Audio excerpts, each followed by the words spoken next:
I'm hoping she'll go for a drink at Treehouse Dam, but then after that she'll just slowly move along. Use the roads because it's nice and quiet to walk on, no grass and things that you're disturbing. Just every now and again, like she's doing again there now. Look at that, just through the grass here. Every now and again she'll just stop and listen. Just see if she can maybe hear something walk around or something making a noise. And then, especially with leopard, they really use typically a stalk and pounce hunting technique. So using that great camouflage that they have with that coat, she'll try and stalk as close as she can to a prey species. In her case, she would like to catch something probably like an impala or a duiker.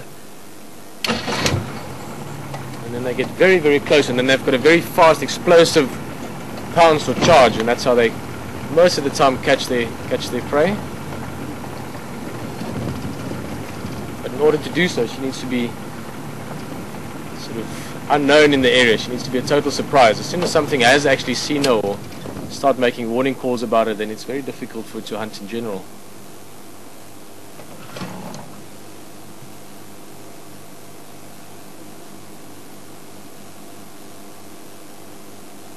Look at that face. Ah. Unfortunately, the bush around us here is quite thick. It's a little bit difficult to get around in front of her.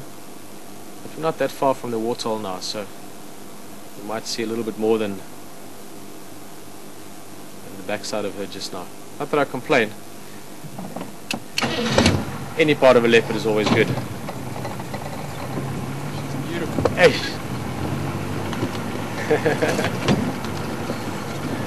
I'm sure I'm not the only one smiling at the moment. There must be lots of smiles out there as well. But it really, when this kind of thing happens, when you just suddenly come across something so beautiful, it just literally lifts your spirits. There she goes. She's going to cut down to the water.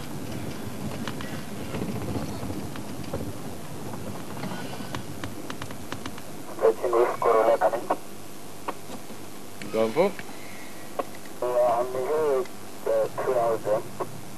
Yeah, keep coming on, for she's cut into the Slatin. If you can come here, you'll see her. Then I'm going to go around to the Marti, or you can stand by there if you want. But she's going through to the Skovani now.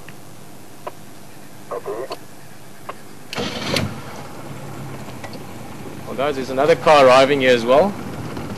They're going to try and have a look as well, and then we're going to try and go around to the water.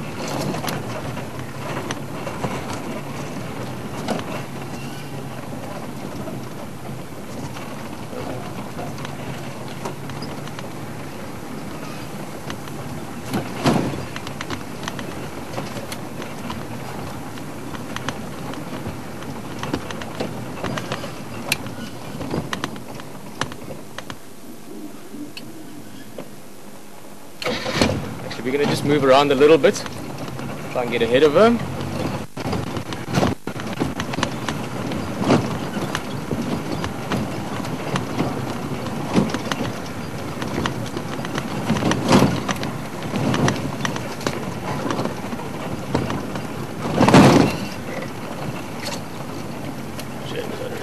Hopefully we can see well from here. I'm going to take a chance.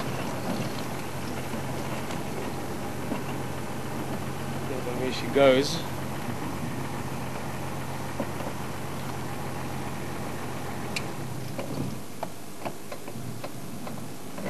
Bit of a risky chance. Let's see where she comes out.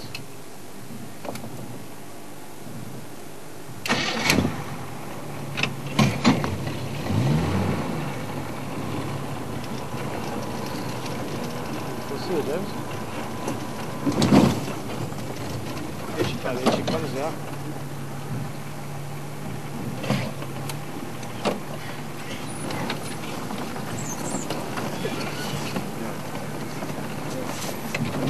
A little bit like that.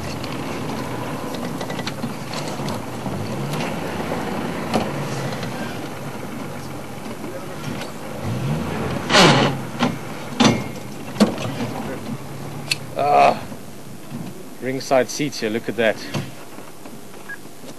Station is just the update. Karula is now at the western side of Treehouse Dam, coming down to the Marti.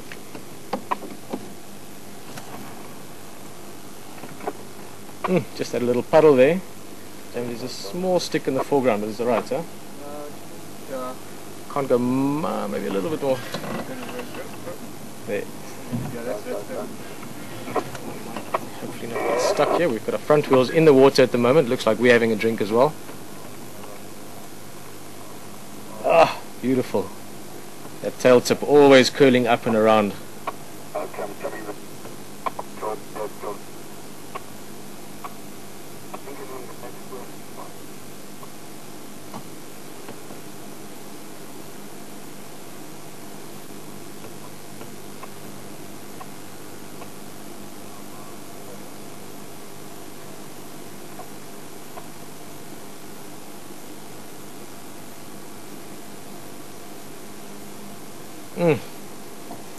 Sorry, I'm a little bit not quite speechless. Doesn't happen too often to me to be speechless, but I don't have a lot of intelligent things to say apart from just that this really is very cool. This is, I think, at the very essence of what makes what WildEarth does so cool, is the fact that you get these surprises, the fact that you can drive along hoping to see something. We speculated a little bit about leopard, about being a special afternoon with the weather, and then suddenly, literally like magic, something like this happens, and yeah. How cool is this? Yeah, she's hot as well. We saw her panting earlier when she was walking along. She probably knows that she's got a long night ahead of her as well. She needs to catch something tonight.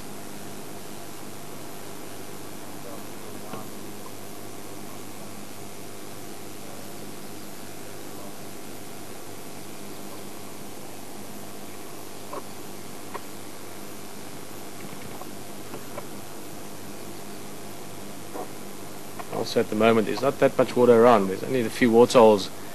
You've seen even Gari waterhole, now that you can see it again, is getting very low, so while she's got water she's got to make the most of it. Just out of interest though, most people don't realize this, even a lot of people that work with wildlife, is that leopards are relatively water independent. In other words, they don't need to drink water on a daily level. They can go without water for a week or two even if they need to. Obviously, if there's water available, they'll drink, but they can survive without it for extended periods of time.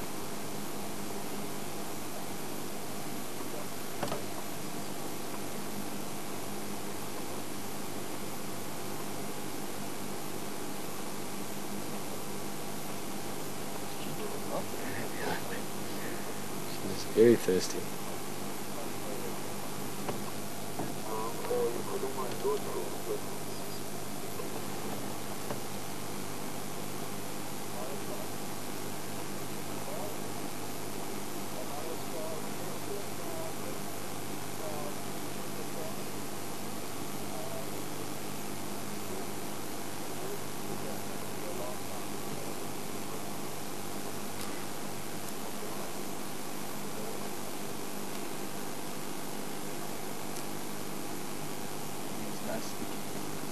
If I go any further forward, we're going to spend the rest of our afternoon here. We've already got, like I said, the front wheels in the water. But also if she moves now, I'm hoping she goes around the other side. Second game driver has just joined us on the northern side of the water, but she normally doesn't mind vehicles too much, so she might just head on that way as well.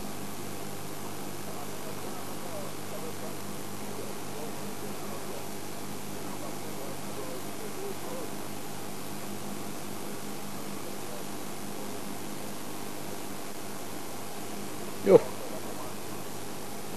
very thirsty. Should have counted how many times she laps that at that water. Look at those eyes. Hey, beautiful. She is a very beautiful leopard as well. I mean, all leopard are pretty striking. Look at, she looks like a belly full of water now. But Karula especially, she's quite small for a female. Her tracks even not very large tracks, but she's really pretty. Look at that. I think I've said look at that maybe 100 times. I'm sure I don't need to say that to anyone. But she's just so gorgeous. Perfect place as well. Whenever we come down around this waterhole, that's one of the spots I always look at, right at the sort of feeding side of the waterhole. For a minute there my mind got stuck on what it's called, but the inlet side of the waterhole. Nice soft green grass there. We always look around there. We've seen some beautiful rhinos.